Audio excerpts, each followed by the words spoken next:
घड़ी खमा सभी को और राम राम साहब, ध्यान दो सभी।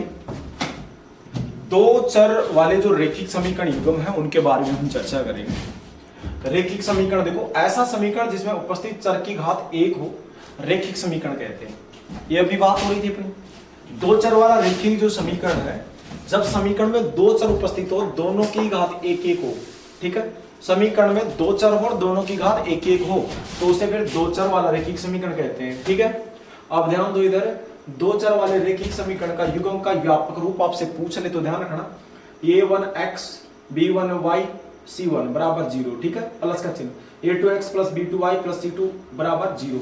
x और y यहाँ पर चर है और a1 b1 c1 a2 b2 c2 ये सब वास्तविक संख्याएं हैं। ठीक है, आया हुआ प्रश्न ये भी एग्जाम में। आगे देखो, ये सारणी मैंने आपको कह दी 100% क्लियर करनी है। यहाँ से आप लोगों का एक प्रश्न कंफर्म बनेगा। ठीक है, यहाँ से मतलब 100% बोला तो 100% ही क्लियर करना आप लोगों को। ठीक है, आ रही बात समझ में। जब दोनों मान काटे तो रेखाएं प्रतिच्छेद, केवल एक हल होता है यहाँ पर। ठीक है, अद्वितीय हल कहते हैं उसको। क्या कहते हैं? एक हल कह दो चाहे अद्वितीय हल, ये चीज और सीख लो। अद्वितीय हल नहीं दिया ऑप्शन में तो ध्यान रखना एक हल। ठीक है, और ये मान होता है संगत। ठीक है, आगे देखो, तीनों मान बराबर हो तो समपाती, अपरिमित रूप से अनेक हल, मान होगा संगत।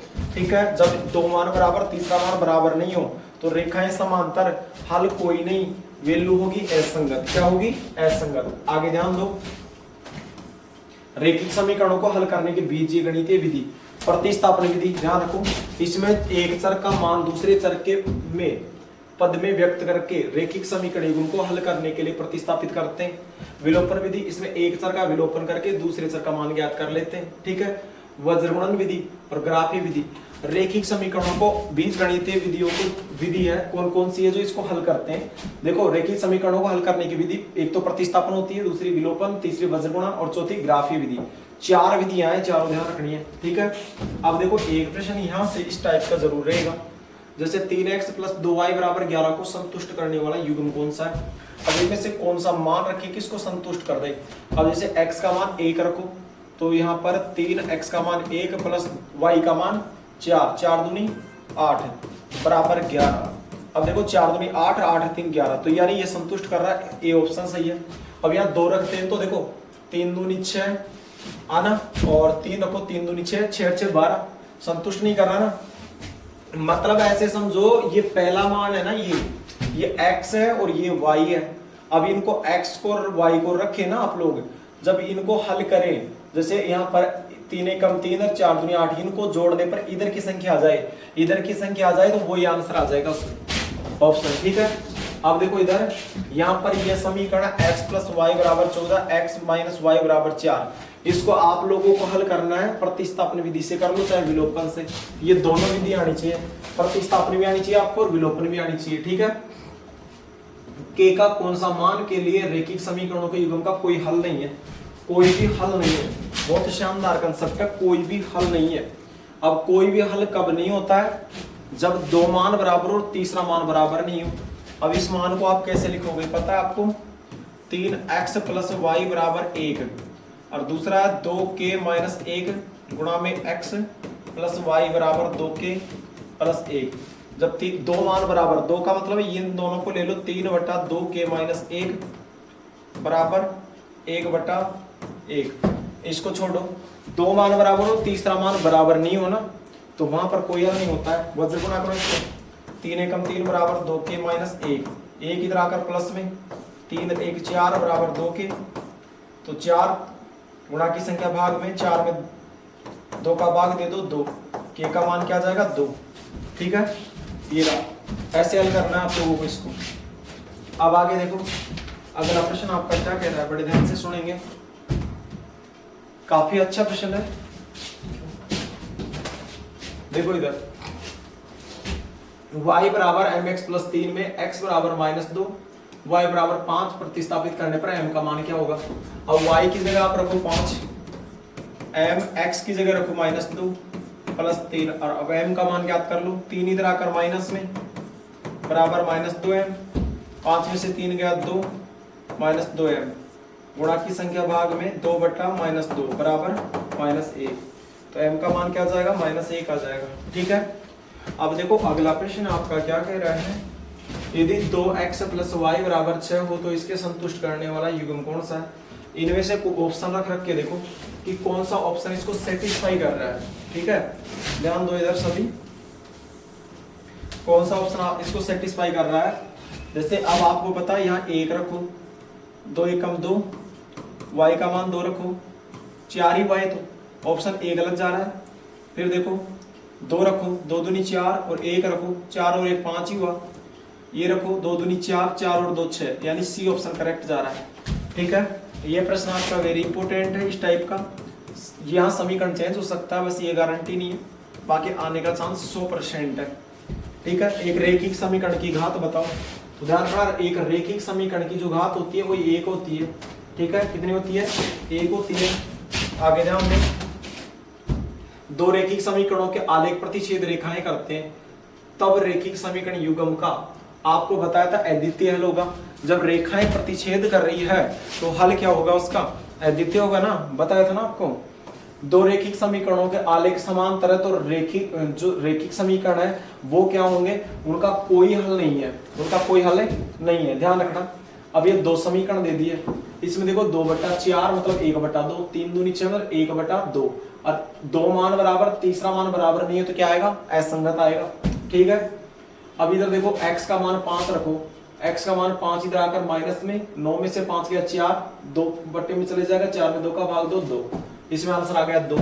ठीक है, हल नहीं हो ना पूछ लेना, एक बार प्रश्न जरूर हल करके देखने आप लोगों को ये सब। अब इधर देखो आप लोग, ठीक है, यहाँ पर x = 2, y = 1। ठीक है, x की जगह 2 रख दो और y की जगह 1 रख दो, तो 4 दूनी 8, 2 एकम 2 बराबर के, तो 8 और 2 10, के का मान कितना आ गया, 10। ठीक है, 2 अंकों वाली संख्या होगी यदि इकाई का अंक x है और दहाई का अंक y है, तो वो संख्या ध्यान रखना 10x + y होगी, क्योंकि हमिष्ट संख्या यही होती है। ठीक है, आई बात समझ में, और अंकों को पलटने पर 10y + x बनती है, समझ रहे हो। यहाँ पर आंसर होगा ऑप्शन ए। अब इधर देखो समीकरण x + y = 6 में कितने हल होंगे। अब आपको पता है इसमें तो कितने भी मान रख लो, एक समीकरण x + y = 6 में कितने हल होंगे, अनंत हल होंगे।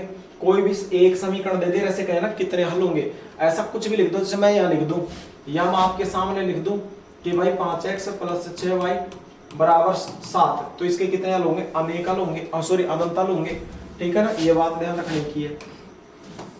अब देखो एक संख्या का 3 गुणा, प्रश्न क्या कह रहा है, इधर ध्यान से सुनेंगे सभी। एक संख्या का 3 गुणा और कोई भी संख्या एक का 3 गुणा, माना कि वो संख्या x है, इस संख्या का 3 गुणा, दूसरी संख्या का 2 गुणा का अंतर, कोई दूसरी संख्या उसका 2 गुणा। ठीक है, और इन दोनों का अंतर कितना है, 9, और इसे बीजगणितीय रूप में लिखो। ठीक है, तो यहाँ पर कौन सा ऑप्शन आ जाएगा, ऑप्शन बी। अरे ऐसा प्रश्न भी आपका चेंज हो कर चाहे कुछ भी आए पर बीजगणितीय रूप में निरूपित करो, 100% आएगा। क्या कहा मैंने, 100% आएगा। ठीक है, ये बात आपको क्लियर करनी है, मतलब ऐसा प्रश्न एक आपका 100% आने का चांस है। ठीक है, 7 सेवों और 4 संतरों का मूल्य 45 है, इसको कैसे लिखोगे आप, हैं? 7 सेवों का 7x + 4y = 45, ये लिखोगे समीकरण 1। अरे बात समझे, ऐसा एक प्रश्न कन्फर्म रहेगा, अभी बता देता हूँ। ठीक है, आगे देखो k का कौन सा मान के लिए ये जो समीकरण दे रखा है तथा आगे ये जो समीकरण दे रखा है इनका हल अनंत होगा। ठीक है, अब दोनों समीकरण में बता देता हूँ आप लोगों को।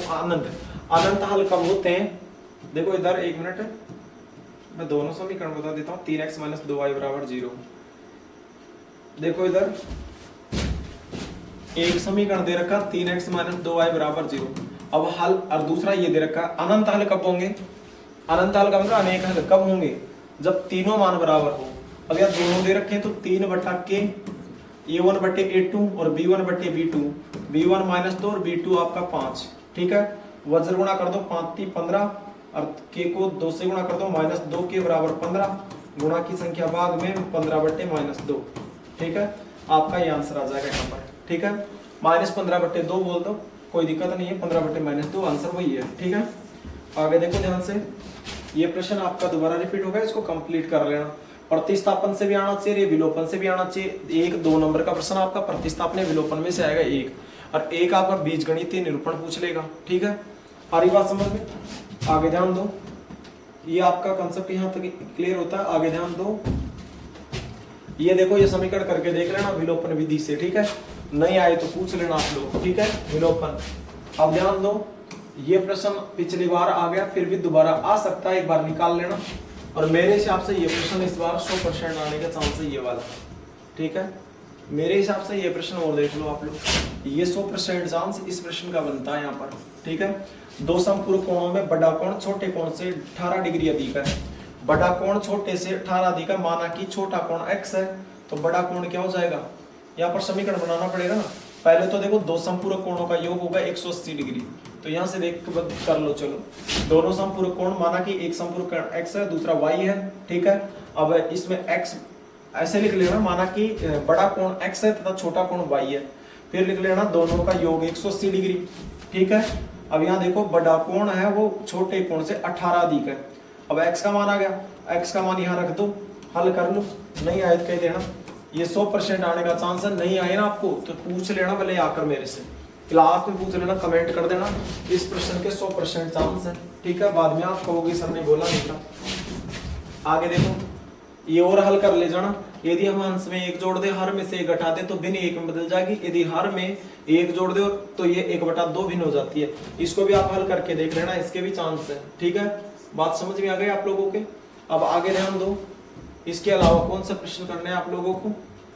ये प्रश्न देखो, एक आयताकार बाग जिसकी लंबाई चौड़ाई से 4 मीटर अधिक है, ये वाला कर लेना। ठीक है, और इसके अलावा ये दोनों प्रश्न आप लोग रिस्क नहीं लेना चाहो तो ये कर सकते हो, दूसरा और तीसरा। इनके चांस कम है, बाकी आप कर सकते हो, मैं नहीं कहूंगा कि आप रिस्क लो। ठीक है, अब ये प्रश्न दिख रहा है आप लोगों को, ये प्रश्न आप हल करके देख लेना, नहीं आए तो पूछ लेना। रेखिक युगपत समीकरण 2x + 7y = 11, x - 3y = 5, x का मान 2 रख दो और y का मान 1 रख दो, प्रकृति बताओ इसकी। ये वाला प्रश्न। ठीक है, 100% देखना है। इसके अलावा आपको ये प्रश्न भी 100% देखना, उदाहरण 3। ठीक है, ये दोनों देख लेना। इसके बाद में आपको इस सारणी के लिए मैंने कह दिया भाई, ये सारणी आपको 100% क्लियर रखनी है।